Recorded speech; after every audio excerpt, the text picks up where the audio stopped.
The story is well known, we're not going to go there today, but the story is of course of a group of wealthy people who owned a fancy garden, and they decided that one day they're going to go and have, a siesta or fun in the garden, but they didn't want to give anything of the fruits to the poor, right?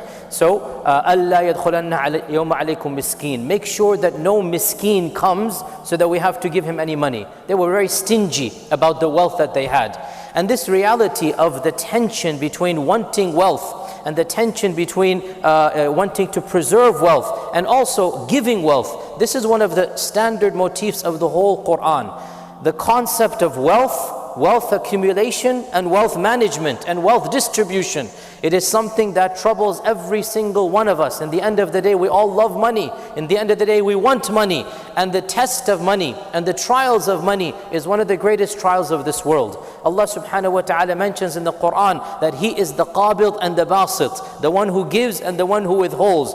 Allahu inna rabbaka yabsutu rizqa liman yasha'u wa yaqdir. Your Lord decides who to give rizq to and who not to give rizq to. Inna rabbaka yabsutu rizq. So your Rabb is the one who decides who to give the rizq and who to keep it away from. And Allah Azza wa Jalla says in the Quran, Ahum yaqsimuna rahmat rabbik. Are they the ones in charge of distributing Allah's rahmah, Allah's rizq? Are they the ones? Nahnu qasamna baynahum ma'ishatahum fil hayat ad-dunya. We are the ones who distributed their ma'isha. Ma'isha here means their careers. Ma'isha here means their methods of earning money. نَحْنُ قَسَمْنَا بَيْنَهُمْ مَعِيشَةً فِي الْحَيَاةِ الدُّنْيَا. Allah is the one saying, we decided everyone's track. We decided everyone's way of earning money and how much money they're going to earn. We're the ones who have decided it. نَحْنُ قَسَمْنَا بَيْنَهُمْ مَعِيشَةً فِي الْحَيَاةِ الدُّنْيَا وَرَفَعْنَا بَعْضَهُمْ فَوْقَ بَعْدٍ دَرَجَاتٍ. And we raised some of them over others. We are the ones who decided the hierarchy. Why? لِيَتَّخِذَ بَعْضُهُمْ بَعْضًا سُخْرِيًّا. So that some could take advantage of others and use the services of others, right? So sukhriya here means from taskhir, not from sukhriya, which means to laugh or make fun of. For the Arabs in the audience, فَاتَّخَذْتُمُوهُمْ سِخْرِيًّا with the kasra. You used to make fun of them, that's with the kasra. Over here, لِيَتَّخِذَ بَعْضُ بَعْضٌ سُخْرِيَّا وَتَضَمَّ. So sukhriya is different than sikhriya. Sukhriya here means so that you can utilize other people, right? You can take advantage of other people. At-Tabari says, so the rich need to take advantage of the knowledge of the poor, and the poor take advantage of the wealth of the rich, right? So if you are a multi-millionaire, you still need to get your car fixed. You need to get your clothes tailored. You need to get your plumbing. Last week we all had to get our plumbing done, right? Doesn't matter how much money you have, you cannot fix your own faucets, can you? So the plumber comes to your house, right? This is sukhriya over here. He needs you, you need him. The both of you need each other. And Allah is saying, I am the one who decided. I'm the one who did all of this variety. If all of you had the same, you wouldn't be able to live. If all of you had the same talents, the same ma'isha, the same rizq, society would collapse. So Allah subhanahu wa ta'ala mentions it is from His qadr and His wisdom, and He knows what to give whom, and He knows what is best for everybody. As Allah says in the Quran, وَلَوْ بَسَطَ اللَّهُ الرِّزْقَ لِعِبَادِهِ لَبَغَوْا فِي الْأَرْضِ. If Allah were to give His rizq to all of His ibad, if Allah were to open up the door and give you whatever, what would happen? لَبَغَوْا فِي الْأَرْضِ. They would have caused evil in this earth. They would have caused evil in this earth. وَلَكِنْ يُنَزِّلُ بِقَدَرٍ مَا يَشَاءُ. But Allah sends down بِقَدَر. He knows. He is the one in charge. مَا يَشَاءُ. He decides who gets what. So the Quran lays out for us a very simple reality, that Allah knows who to give what, and Allah knows who to withhold and how much to withhold. Now, this leaves us with the other side of the equation, which is we don't know. Yes, Allah knows, but we don't know. So are we expected to sit back and do nothing? Are we expected to be content with whatever our situation is? And the response is, this is where the delicate balance comes in. And it is a delicate balance. There are two extremes. On the one extreme, the secular mindset who doesn't believe in God, or even Muslims who don't have consciousness of Allah. They are greedy and they have no ethical values, they have no ethical barriers, and they're only interested in maximizing. And on the other hand, you have those who say, Allah's qadr, if Allah wills I'm going to get it, if Allah wills I won't get it, without doing anything to get to the goal. The Muslim is always between hope and fear. You hope that you're going to get what you want, but you're fearful you will not get it. You put in the effort, but you put your trust in Allah subhanahu wa ta'ala. And it is somewhat of a middle ground. Some would say a contradiction, but it's not a contradiction. Because outwardly, you don't know your qadr. Inwardly, you accept your qadr. Outwardly, you work and you put in the effort. You want the job, you better make sure you're qualified for it. You get the degree for it. You strive in your workplace for it. You want the promotion, you better make sure that your bosses know how qualified you are. So you put in the manpower, you put in the effort, you put in all of the skills. But now suppose you don't get the promotion, somebody else got it. That's where your inner iman kicks in. That's where your belief in qadr.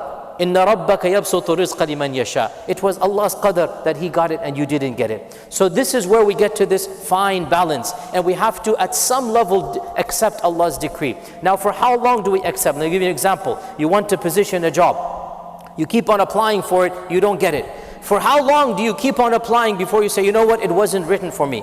Our scholars say there is no hard and fast rule, but in reality the mu'min, the muttaqi, the one who is following the sharia of Allah subhanahu wa ta'ala, it is as if his inner conscience tells him.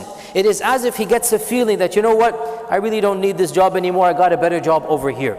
You keep on striving and you never give up as long as you think that is going to be for your favor. You never give up until you yourself start feeling inwardly. Let me give you an example. Suppose you wanted a job in, I don't know, Google, whatever, like the dream company, okay? There's no Google in Dallas, that's why I can give that example, right? Suppose you wanted the job in Google. You applied for that job and you didn't get it. In the meantime, you got a job in, a local company here. Okay, a year goes by, and in that year you're disappointed. I wanted that job in Google, in that year. But guess what's going to happen? Slowly but surely, life is going to go good for you. You're going to get accustomed to, alhamdulillah, our beautiful community. You will realize, I don't want to move to California, earthquakes, whatnot. I actually like it over here. And your own desire for that job is going to diminish, right? This is a sign of Allah's qadr, that you know what, Allah knew what was best for you. Allah knew this was better for you, and your own desire wanes away. It goes down. This is now you accept Allah's qadr. Suppose it doesn't go away. Suppose you're still interested. No problem. You keep on applying, and you keep on applying, and you keep on applying, because there's no limit to desiring the job. However, deep down inside, there must still be an acceptance if you don't get it. And this is that beautiful balance that our religion, it tells us to be, I call it halal greedy. It's my own term, halal greedy. You can be greedy for rizq, but it must be in halal way. Means what? You try in a halal manner, and you accept Allah's qadr if you don't get it, right? That's the beauty of our sharia. And in this story, going back to the story and then we're done inshallah, in this story as well, we learn one of the mechanisms, the story of the garden, we learn one of the mechanisms to preserve wealth, right? The reason why Allah destroyed the barakah of their wealth was because they wanted to be stingy. And they said, we're not going to give any money to any poor people. So Allah showed them, I don't need this from you then, right? And that's why in the story itself, they themselves regretted. And they said, Inna kunna zalimin. We made a mistake. And the tone of the story indicates Allah gave them a second chance. And Allah gave them their wealth back so that they now know one of the means of wealth preservation in the Sharia is generosity. The more we give, the more our wealth is preserved. So we ask Allah Azza wa Jal for rizq. We ask Allah for rizq halal. We desire rizq. We strive for rizq. And once we put in the effort, we accept Allah's decree and qadr, because He is the qabit and the basit, and He knows who to give what, and we are content with the decree of Allah. My beloved brothers and sisters, Allah subhanahu wa ta'ala decides whom to give, whom not to. Allah raises some of them above others so that they can use the services of others. Not everyone has the same amount of wealth, and Allah subhanahu wa ta'ala is the one who distributes the wealth. And if Allah subhanahu wa ta'ala opened up the rizq and gave everyone, then there will be evil, fitna in this world.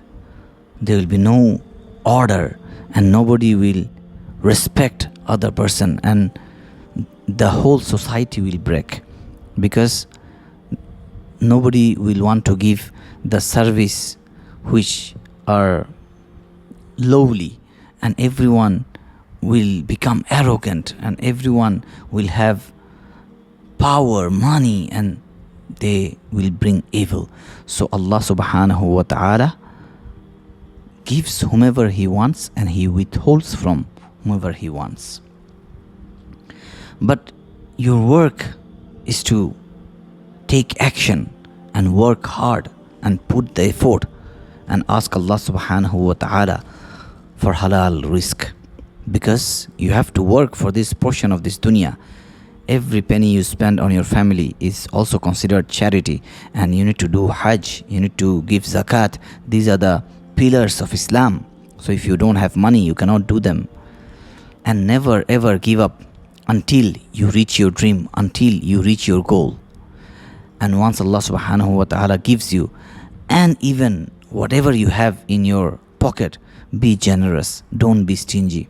Rasulullah sallallahu alayhi wasallam said, give even if it is a half a date in your possession. So whenever you are generous, Allah subhanahu wa ta'ala will give you even more. May Allah forgive our shortcomings. May Allah give us halal rizq. May Allah give us the wealth with which we can benefit ourselves and we can benefit the ummah. And may Allah grant us Jannatul Firdaus al-A'la.